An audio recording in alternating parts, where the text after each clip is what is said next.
isallu u jgħidu diversi espressjonijiet fil-grounds tal-futbol. Illi kita t-tart illi nsab miegħi hawnhekk kien ħaħsib illi jiġborhom f'ktieb ballum pinġut u ballum pinġut doppju. Jew tnejn issejjaħlu inti. Tieni edizzjoni ta' ballum pinġut. It-tieni edizzjoni. Il-lingwa taġġorna ma tistax tajt ħriġt edizzjoni u tiqafem. Ekku, dina diskussjoni li dejjem tibqa' ħajja. L-istess ħaġa il-klim li diħel mill-Ingliż, naf li l-aħħar darba kont qed insegwikom u tkellimtu wkoll fuq il-klim mill-Ingliż li ġej fil-Malti. L-istess ħaġa fil-każ tiegħi, l-ewwel edizzjoni kont ħriġtu fl-2012 imma sentej wara ħassejt il-bżonn li niġbor aktar espressjonijiet. U fil-ktieb jiġifieri li għandek quddiemek ukoll 1400 espressjoni marbuta mal-futbol. Sewa, wieħed mill-iktar persuni jiena li joġobni jikkummenta l-futbol huwa hemm tlieta fil-verità. Jien joġobni ħafna Mario Bonnici, daw ġurnalisti sportivi. Joġobni wkoll Marco Tajjar, għalija wieħed mill-aqwa kommentaturi, ovvjament ilna ma nisimgħu kommentarju minti minħabba l-pożizzjoni li jokkupa. U joġobni ħafna Rodni Vassallo, illi l-istess minħabba l-pożizzjoni tiegħu ilna ma nisimgħu jikkummenta il-futbol. Però mbagħad għall-espressjonijiet kif joħroġhom ninżalu l-kappell għax ma nafx kif ikun għaddej minn ġo moħħu Sandro Mikallef. U l-espressjonijiet offer li tiżgur qatt ma tista' jkollok aċċess għalihom Mark Attart.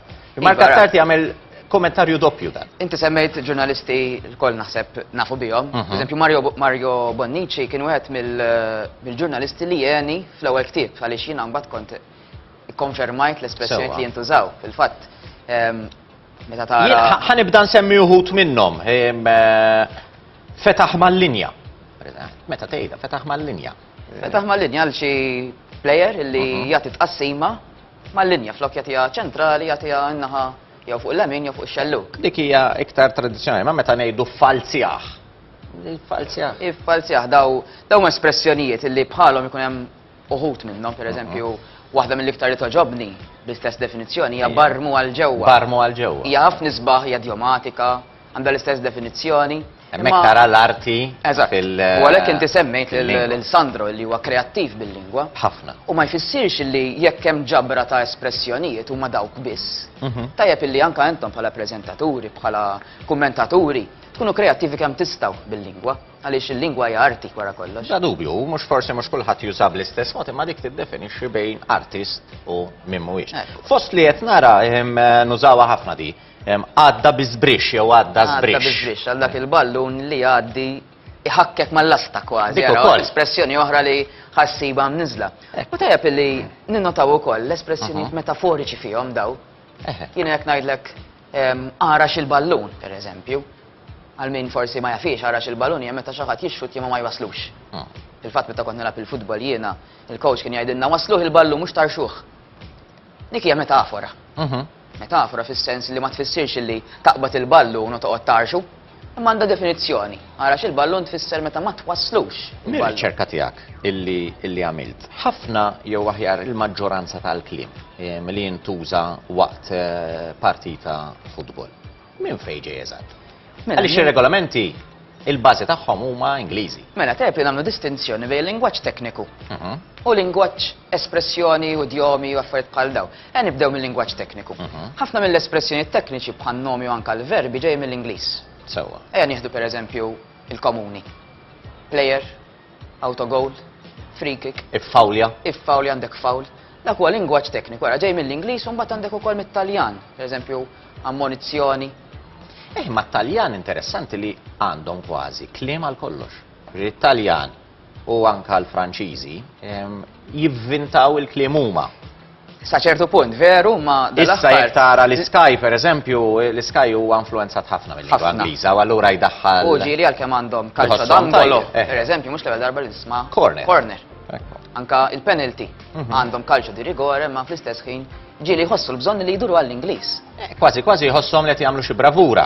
U dik li provajt nevita jiena f'dil ġabra ta' espressjonijiet. Pereżempju, jekk aħna il-Malti għadina tajjeb, naf jekk għandek l-espressjoni niżlu fuq sidru. Sewwa. Għalfejn għandek iddur fuq l-Ingliż u tuża pereżempju eċċestja il-ballun.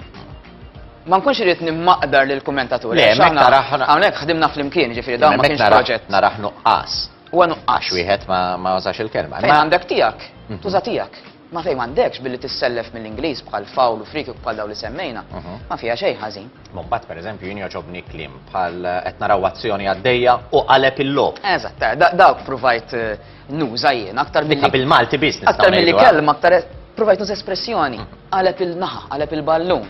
Ekku. Tara, Dental cross, jew temma l-ballun. Kollha huma Il-loba ta' qabel di Andrea Ġus pereżempju għajjem il-loba. Diki. Dawk huma kliem illi l-iktar li ġej huwa mill-Ingliż. Bħala tekniku, ma bħala espressjoni, kif Mhm. tibda tirrealizza, għax inti tajt 1400 espressjoni da minn fej sabu. Ta' ma fin tajtom xina, ta' huma espressjoni li smajt, li ġbart minn fuq television, Sewa. kommentarji tal-nies, minn daw Mhm. il-rapporti li jużaw in-nies anka minn huwa dilettant jiktiblek Mhm. rapport tal-loba. U tibda tirrealizza kemm għandna espressjonijiet li jaqduna. Allora provajt nevitom daw l-espressjonijiet mill-Ingliż li faċilment għandna tagħna. Ġifri huwa il-coach l-iktar li wieħed mill-ikbar kontributuri. Fil-ground ħat tisma' għandek il-players innifushom ukoll. Eżempju, player mhux l-ewwel darba li jgħidlek aqleb il-lob, anka l-coach juża. Imma min huwa midħla tal-logħba, Mhm. anka sempliċement supporter, anka min sempliċement ma jafx Malti, ma tela jidra. Bat għandek iż-żona ta' wara l-asta. Mhux hekk. Il-Taljani Dawk jgħidu huma l-kurva. Dawk huma kontributuri kbar. Kontributuri ta' L-isbaħ veru. waħda li niftakarni nisma' jiena u konnu pjaċir minn żmien li konna nilgħab il-futbol il-mużew. Taqbu. Taqbu. Għal dak il-gowler veru illi jibqa' kważi ħares lej il-ballun u qasbis jxommu wara espressjoni oħra. Imma għamilt riċerka wkoll ta' minn fejn ġejjin. Mela, minn fejn ġejjin u mbagħad jekk immorru daqsxejn l-etimoloġija. Ija. ma xejn lura Nispjegaw fil-żmien. x'inhi etimoloġija. Etimoloġija minn fejn ġejja l-kelma. Aħna l-ewwel semmejna ġej mill-Ingliż, ġej mit-Taljan, però hemm oħrajn li ġejjin mill-Arbi, mis-Semitiku. Hemm uħud ta' espressjonijiet li ġejjin mis-Semitiku Jean-Claude. Firri ħafna minnhom jekk nieħdu daw li għandhom l-erq. Tlet konsonanti, 4 konsonanti biex ma ntaqluwix. Ma li tajb li nibdew nispjegawha, ħalli Daw huma- il-pubbliku d-dar ikun jista' Daw jibda huma jsegwi kollha iktar. espressjonijiet li ġejjin mis-Semitiku. Dik hija ġifieri biex ma nkumplikawix l-etimoloġija. Ġifieri jekk tagħhom. ngħidu Rowan Muscat huwa uġieħ ta' ras kontinwu fil-ground. Eżatt, il-kelma uġieħ għandha lajn hija semitika żgur dik hija mingħajr ebda dubju semitika ġej mill-Arbi. Tiskanta kemm hawn min jaħseb illi ma tistax tuża l-sin Malti fejn jidħol il-futbol. Fil-fatt, Il-raġuni prinċipali, u hawnhekk ħanaddi l-ballun lilek, il-raġuni prinċipali hija li anka l-kelma nnifisha aħna sirna ngħidu futbol. M'għadniex nużaw logħba tal-ballun il-ħadd ma tisma' sir. ejja nagħmlu distinzjoni bej kelma Ingliża u kelma li ġejja mill-Ingliż. Dan huwa diskurs jaħraq, nistgħu niftħuh kemm tridu. Però jekk ngħidlek jiena plejer, illum il-ġurnata kulħadd juża. Futbol, kulħadd juża. Allura kellna nuqqas fil-lingwa u issellifni jew ġibnija tagħna. Imma in ġenerali aħna bħala Maltin, aħna żenin biex noħolqu l-klim, nippruvaw nirrikor, jew inkella ma kakki iktar biex nisarqu kelma u Mela ndawwata. fejn jidħol las lingwistiku dik hija storja oħra għaliex. Għaliex meta l-lingwa tirċivi daqstant kliem minn lingwa oħra, dal-każ l-Ingliż, Ija. allum nirt nirċivu ħafna espressjonijiet mill-Ingliż. Mela hemmhekk ma nistgħux ngħidu illi qed nagħmlu ħażin. Fejn inti għandek ċans li tieħu tiegħek, tuża tiegħek, għaliex le, tużhom dawn l-espressjonijiet. Ma fejn m'hemmx. Billi tuża x-xutja, billi tuża futbol, billi tuża Imma pereżempju, plejers, fiha ħażin. Ix-xutja.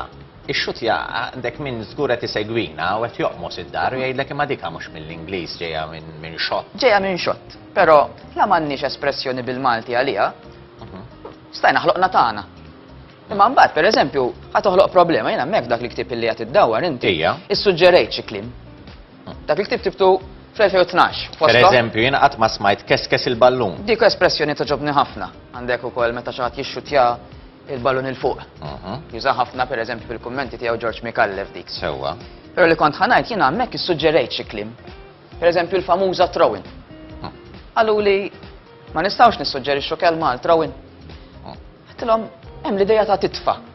Fil-Malti hemm dawk li jsejħu in-nomi verbali, Ija. pereżempju tista' tagħmel distinzjoni bejn laqa li tinkiteb l-a apostrofi li huwa l-verb. Ija. Ma laqa li tinkiteb l-a Li hija huwa meeting. huwa l-meeting huwa n-nom.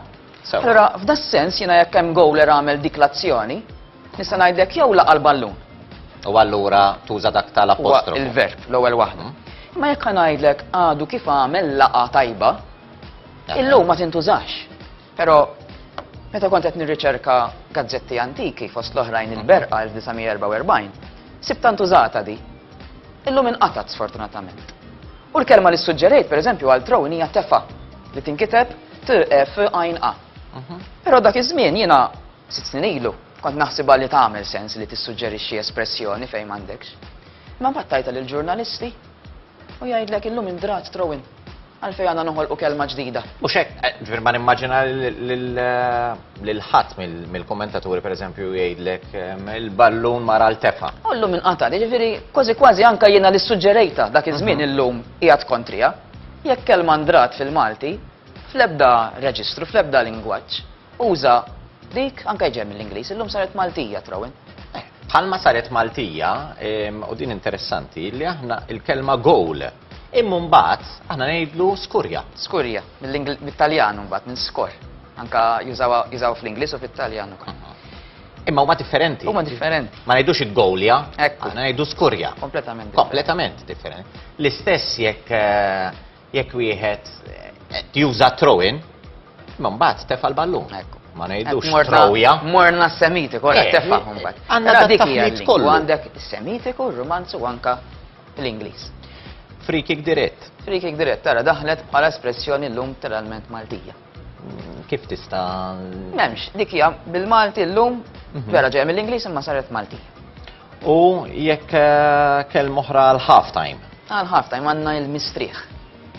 Ara, marru għal-mistrieħ, sal-mistrieħ qegħdin xejn b'xejn. Li Li tintuża tintuża. regolari. Inti l-ewwel għad li ħannaddi l-ballun lilek. Ekku. Xi ħaġa oħra interessanti fil-lingwaġġ tal-futbol hija li tant kemm huwa importanti, tant kemm daħal u integra fil-lingwa, illi saħansitra sirna nużawhom f'espressjonijiet fil-lingwa. Pereżempju, Mhix l-ewwel darba jew tnej politiċi kuna din Il-politika. jiddiskutu u jgħidlu għajt offside. waqgħet offside pereżempju, jew għamilt fawl serju. Jew jien naf xi Prim Ministru jagħti l-karta s-safra Lill-Ministru. lill-Ministru jekk għamel xi ħaġa ħażina. Jien għallim Mhm. fil-klassi pereżempju meta jdejjaqni xi ħadd, fil-bidu ngħidlu ħanurik is-safra. U Hemmhekk jgħidli- tara l-qawwa tal-futbol, jiġifieri fil-waqt li diversi sitwazzjonijiet influenzaw l-lingwaġġ tagħna fil-kommentarju fl-espressjonijiet fil-futbol. Mill-banda l-oħra, qed naraw li l-futbol qed iħalli impatt qawwi ukoll fuqna. Jiena nixtieq inkompli għaddej, però m'għandniex ħin tal-mistrieħ Għandna logħba sħiħa. dan il-każ.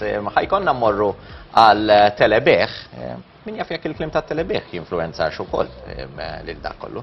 Grazzi ħafna Kit tal-tarif illi wassaltinna, naħseb illi huma sezzjonijiet interessanti li uħut minnkom għajmulkom interess u l-iktar minn kollox li wieħed jitqajjem interess fuq il-sienna stess li wieħed għax inkella nispiċċaw bħal Latin jien dejjem hekk ngħid jekk kulħadd joqgħod attent li ma nbidlu xejn. Il-Latin ara kemm kienet lingwa b'saħħitha ta' wieħed mill-aqwa imperi li kellna, però mietet mewta lillum il-ġurnata ta' kissiba biss fil-kotba. Grazzi lilek Kit.